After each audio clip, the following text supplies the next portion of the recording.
So, because I'm working from home today, I thought it'd be a good opportunity to give you a bit of a tour of my home studio. This is where I do all my editing, the occasional small job, where it's just a headshot or a portrait, also studying and any personal projects that I've got going on. And I thought it'd be interesting for people who were looking to get a portrait to see what the setup would be like, and also how it will fit into a space if we were to do it on location and bring everything wheels. Also, anyone who's into photography and wants to develop a bit more might give you an idea of what kind of gear to get or what kind of setup to make for yourself. So the green screen is hiding the fact that I'm actually in what used to be my master bedroom. I've demoted myself to the small bedroom to make space for it all, but it's worthwhile. I get this nice big window with lots of natural light. Bit of an old Victorian trick, but thankfully technology means that I don't have to strap you into your chair anymore.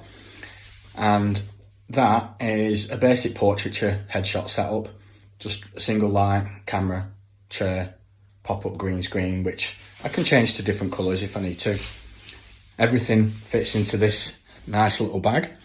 So if you're ever out doing a location shoot or trying to travel around with your gear, you don't need a big car or a lot of space. This is my little printing corner. I'll keep my bag, paper and such like. My chair, sofa, that's where I sit when I'm supposed to be doing work, but I've got distracted by the internet. And this corner is my editing corner, so I have it over here so I don't get light on the screen. And my mic set up, cameras, soundproofing for podcast, YouTube, etc. iPad for when I want to watch something and not distract myself too much from work.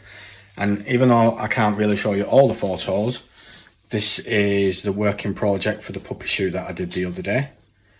I'm just doing some black and white conversions. So if you pop along to my YouTube or podcast, you'll start seeing this a lot more. Thanks. I'm just doing a little addendum because I forgot to include the most important space in the room, and that is where Jasmine sits. Right there next to the radiator for when it's cold.